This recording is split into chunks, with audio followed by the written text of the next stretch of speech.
Hello friends, myself Varsha Sharma. Welcome to my channel Gyan चक्षु।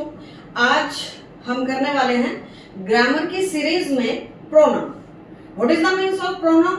इन the sense pronoun is a word, वो एक शब्द होता है जो यूज किया जाता है, use in place of a noun. मतलब कि हम जो नाउन की जगह पर जिस भी वर्ड को यूज करेंगे, जिस भी शब्द को यूज करेंगे, वो हमारा होगा प्रोनाउन।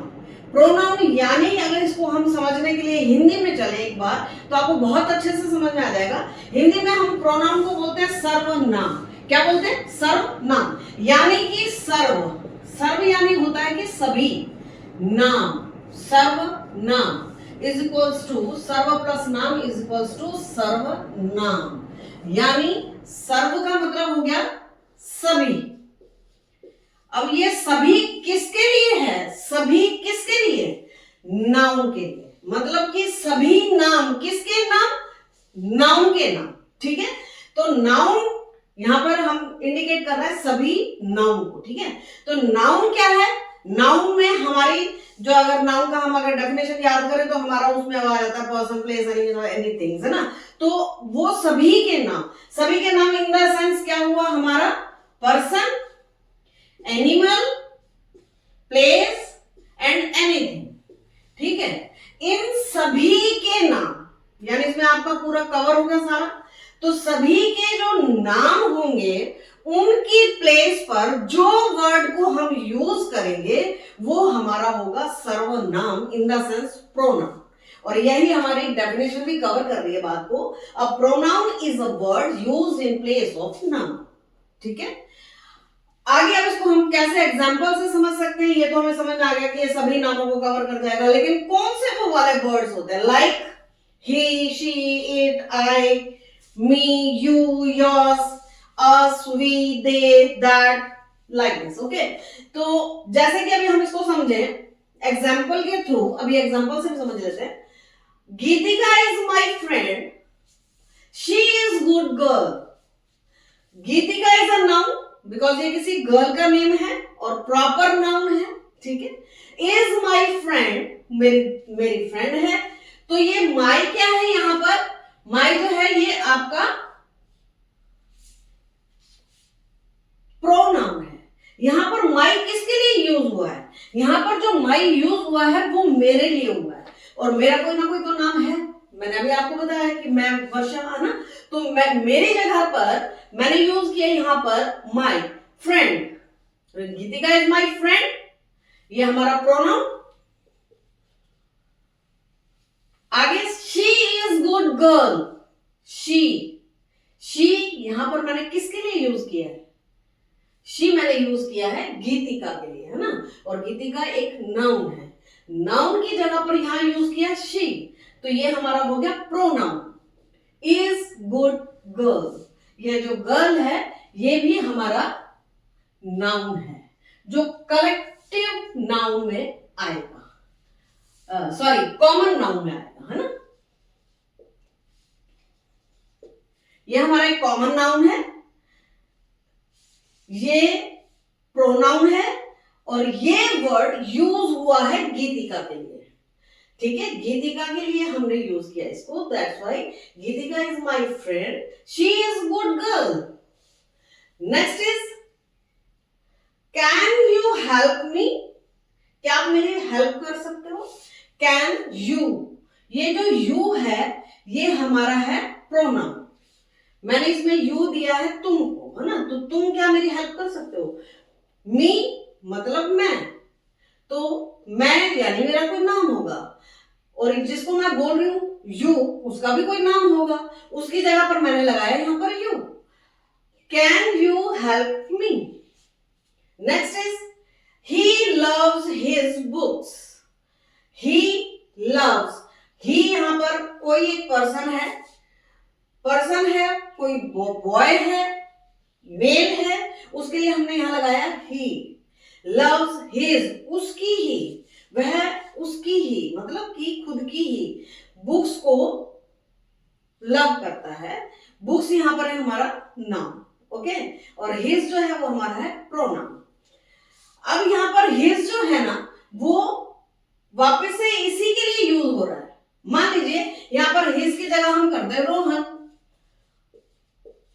ऐसा कर दे मान लीजिए, तो रोहन क्या है यहाँ हमारा नाउन, ये है हमारा नाउन, और हमने रोहन की जगह कर दिया इसको ही, तो क्या हो गया, ही लव्स या फिर रोहन लव्स हिज बुक्स। तो हिज यहां पर किसके लिए आ गया, रोहन के लिए, और अगर हम यहाँ ही लगा ही रहे तो भी ये इसी के लिए आया है।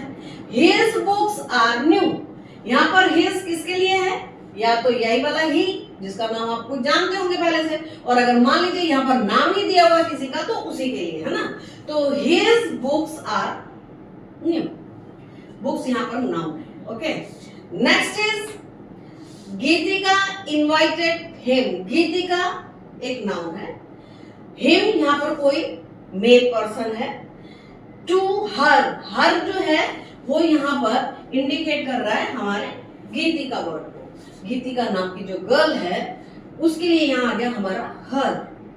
गीतिका invited him to her party, Geetika उसको अपनी पार्टी के लिए इनवाइट किया है, गीतिका ने उसको अपनी पार्टी के लिए इनवाइट किया।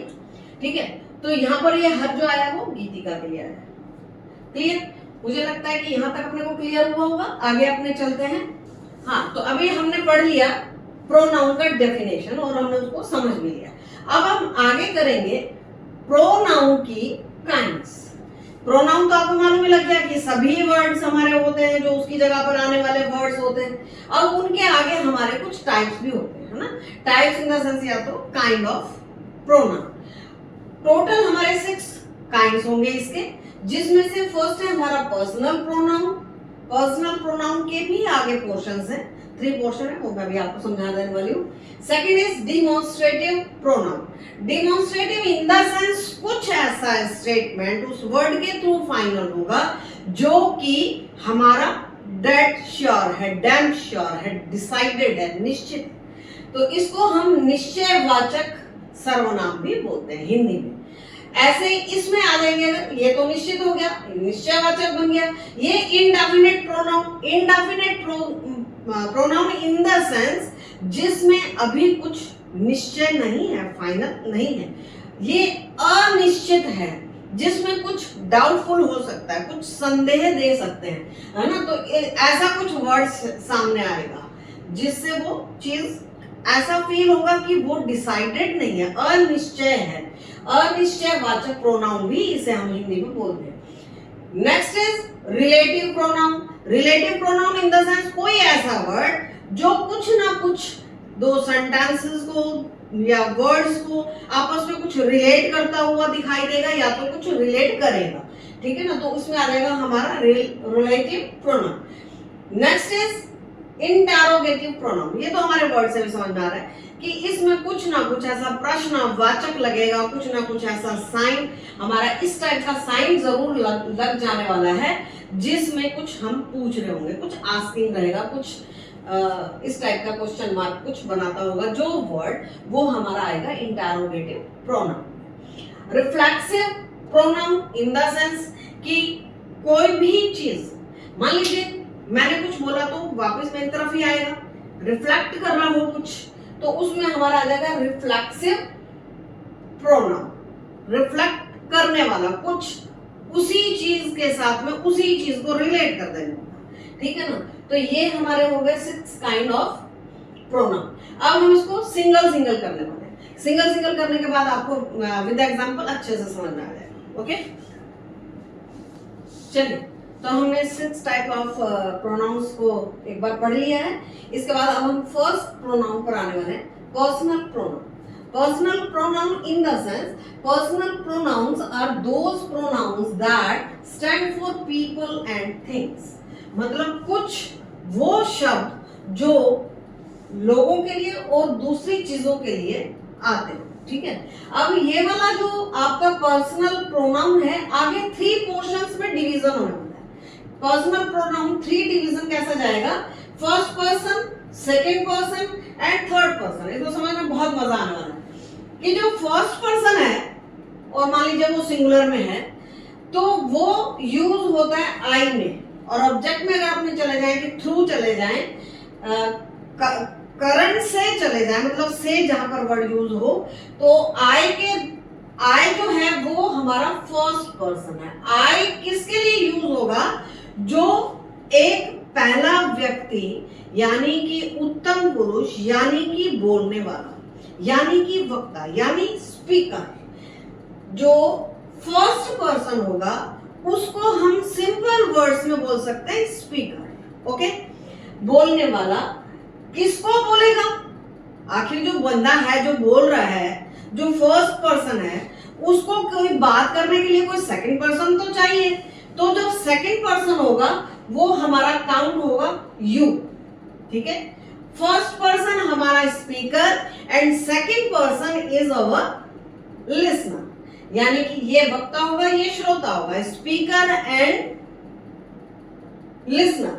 तो ये जब दोनों होंगे, अब जैसे को आप एक एग्जांपल से समझ सकते हैं। मान लीजिए मैंने बोला हाउ आर यू, मैं बोल रही हूं, आई बोल रही है हाउ आर यू, मतलब किसी दूसरे से, सेकंड पर्सन से, तो वो हो गया सेकंड पर्सन। मैंने पूछा तो मैं हो गई फर्स्ट पर्सन, और मैंने बोला है इसलिए मैं हूं फर्स्ट पर्सन, मैं वक्ता हूं, मैं स्पीकर हूं। आगे से जब ये रिप्लाई करेगा मुझे I am good and you, in that sense I am good. अब यहां पर ये जो सेकंड पर्सन है अपने लिए आई यूज कर रहा है, तो अब ये आई जब यूज करेगा, तब ये जब रिप्लाई करेगा, जब ये बोलेगा, जब ये स्पीकर बनेगा, तो ये फर्स्ट पर्सन आई में अपने आप को कन्वर्ट करके I am good and you, आप कैसे हैं? तो फिर यहां पर ये कन्वर्ट हो गया, मतलब यहां पर अब मैं स्पीकर की जगह पर बनी लिसनर।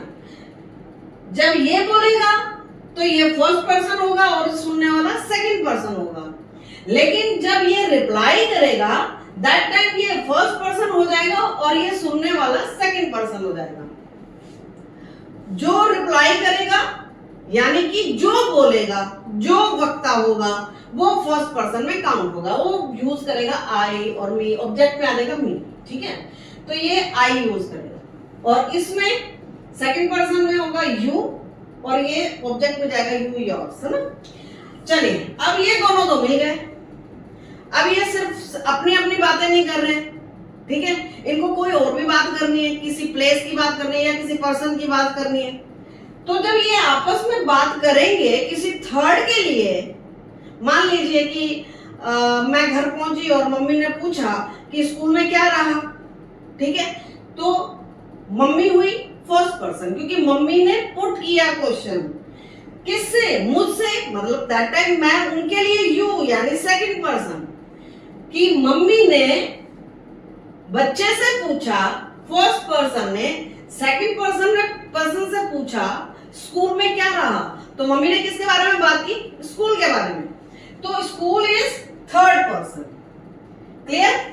या फिर मम्मी ने बोला स्कूल में फ्रेंड्स कैसे थे, तो अगर मम्मी फ्रेंड्स के लिए पहले बोल रही है, मान लीजिए फ्रेंड्स के लिए बोला है स्कूल में फ्रेंड्स कैसे थे, तो फ्रेंड्स जो है यहां पर आ जाएंगे थर्ड पर्सन में, प्लूरल में, फ्रेंड्स। ठीक है, और अगर फ्रेंड पूछ लिया, अकेले के लिए पूछ लिया कि तुम्हारा दोस्त कैसा था, तो वहां आ जाएगा ही और शी और लाइक दिस, है ना। और अगर मान लीजिए स्कूल के बारे में पूछ लिया, स्कूल एक जगह, एक प्लेस है, तो यहां पर आ जाएगा इट। ठीक है, यानी थर्ड पर्सन आएगा इट। मैंने इसको इसीलिए इंडिकेट किया था, आमतौर पर जब हम समझने लगते हैं तो थर्ड पर्सन वर्ड पढ़ते हमें ऐसा फील होता है कि कुछ लोग होंगे, कोई पर्सन ही होगा, लेकिन जब हम ये थर्ड पर्सन की बात करते हैं तो उसमें पीपल एंड थिंग्स दोनों कवर होते हैं। तो थिंग्स में कोई भी चीज हो सकती है, प्लेस भी हो सकता है, एनिमल्स भी हो सकते हैं, एनीथिंग हो सकती है, तो ये थिंग्स में वो वाली चीजें भी आएंगी। इसीलिए यहाँ पर इट वर्ड भी यूज किया, क्योंकि ही शी लिविंग बीइंग्स के लिए तो हम करते नहीं है ना, यानी कोई बॉयज और गर्ल्स के लिए, मेल और फीमेल के लिए तो करते नहीं है। तो इट यहाँ किस लिए यूज किया है? ये थिंग्स के लिए यूज किया है, ये थर्ड पर्सन में ही काउंट होगा। यहाँ पर पर्सन का मतलब आप समझ रहे हैं कि पर्सन नहीं आऊंगी, है ना, तो पर्सन का मतलब यह है कि कोई भी चीज भी है। यहाँ पर थर्ड पर्सन का मतलब यहाँ कोई चीज, third person he she and it, और ऑब्जेक्ट में आ जाएगा थ्रू द वर्ड कि हिम, हर एंड इट। ठीक है, ये सिंगुलर के हैं सारे।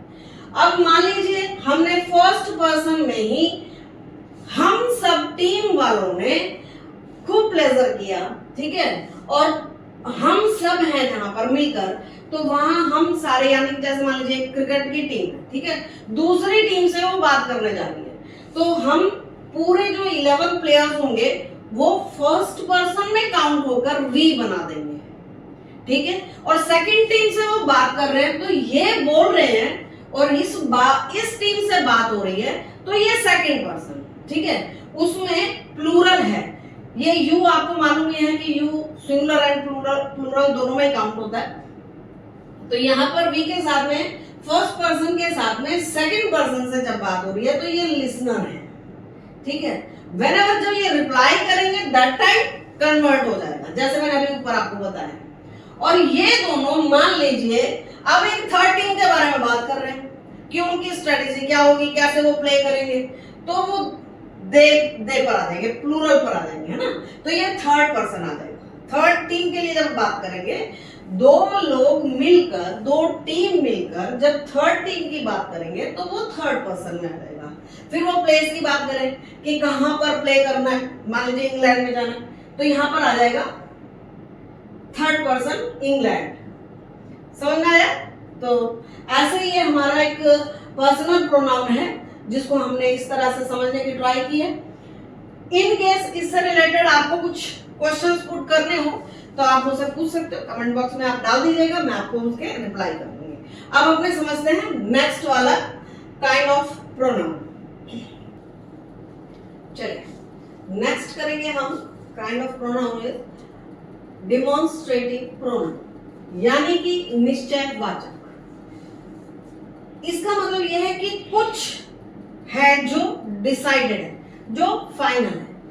Demonstrative, like this is my brother, it is decided कि वो मेरा ब्रदर है, फाइनल है। दैट इज माई सिस्टर, वो मेरी सिस्टर है। इट इज माई हाउस, ये मेरा घर है। यानी कि इन तीनों स्टेटमेंट से आपको ये फील आएगा कि सब चीजें डिसाइडेड है, डेमोन्स्ट्रेटिव है, कुछ इसमें चेंज करने के काबिल नहीं है, वो तो है फाइनली। तो उसको हम बोलेंगे, जो चीज डिसाइडेड होगी उसे बोलेंगे हम डिमॉन्स्ट्रेटिव प्रोनाउन, यानी कि निश्चयवाचक, फाइनल।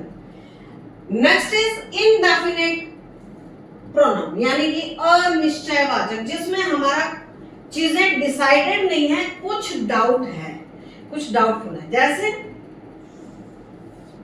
someone is there, यानी कि कोई वहां पर है, कौन है पता नहीं, not decided, not confirmed, so someone is there, कोई वहां है।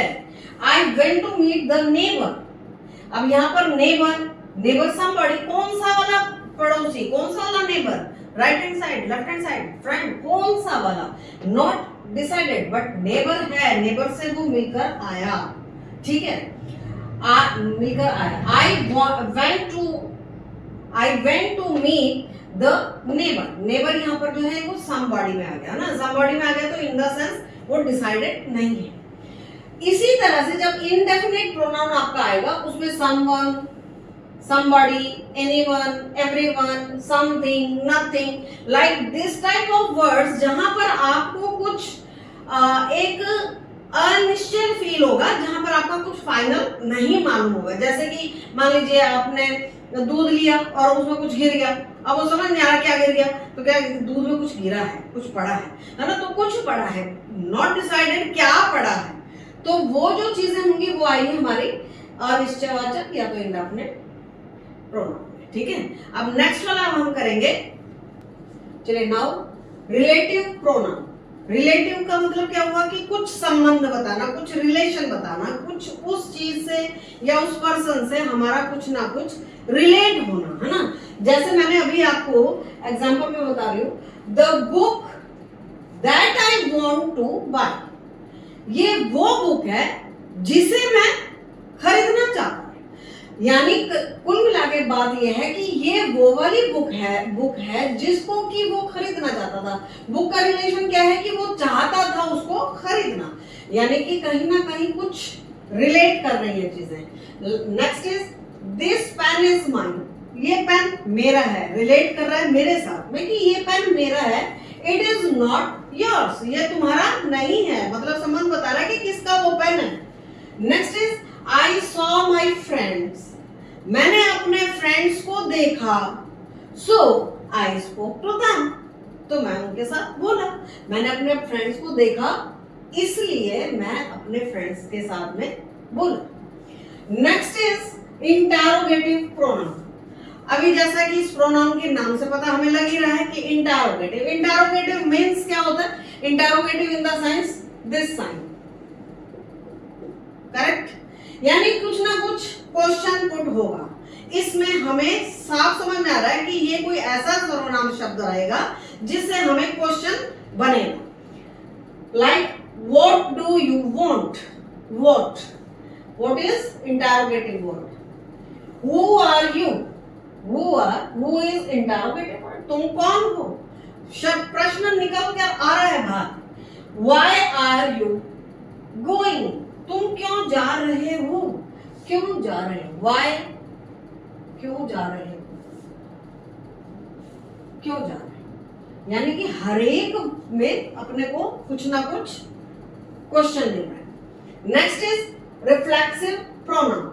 Reflexive pronoun in the sense कि हमारे ही ऊपर कुछ ना कुछ रिफ्लेक्ट होकर आएगा, या फिर जो भी चीज कोई बोल रहा है वो उसी से रिफ्लेक्ट करेगी, है ना। जैसे The earth revolves on its axis, यानी कि क्या रिफ्लेक्शन आ रहा है, क्या रिफ्लेक्ट हो रहा है, क्या चीज उसको रिफ्लेक्सिव हो रही है, क्या उसको पलटकर उसी के साथ में मिल रही है, जा रही है। जैसे द अर्थ जो है वो अपनी ही दूरी पर घूमती है। Earth revolves on its axis, खुद की ही, earth its axis. Next is I will do my work myself, मतलब मेरा वर्क जो था वो किसके थ्रू हुआ, मेरे ही थ्रू हुआ, मेरा वर्क मैंने ही किया। तो आई will do my work my self, यानी यहाँ पर हमारा रिफ्लेक्सिव प्रोनाउन आ रहा है। तो इस तरह से ये हमारे प्रोनाउन आज अभी यहाँ पर कंप्लीट हो रहे हैं। तो नेक्स्ट हम वीडियो बनाएंगे, तब तक आप इसको अच्छे से करें। और इसमें अगर आपको किसी तरह की कोई क्वेरी चाहिए तो आप मुझे भेजें, मैं आपके जो भी क्वेश्चन होंगे, जो भी डाउट होंगे उनको क्लियर करूँ।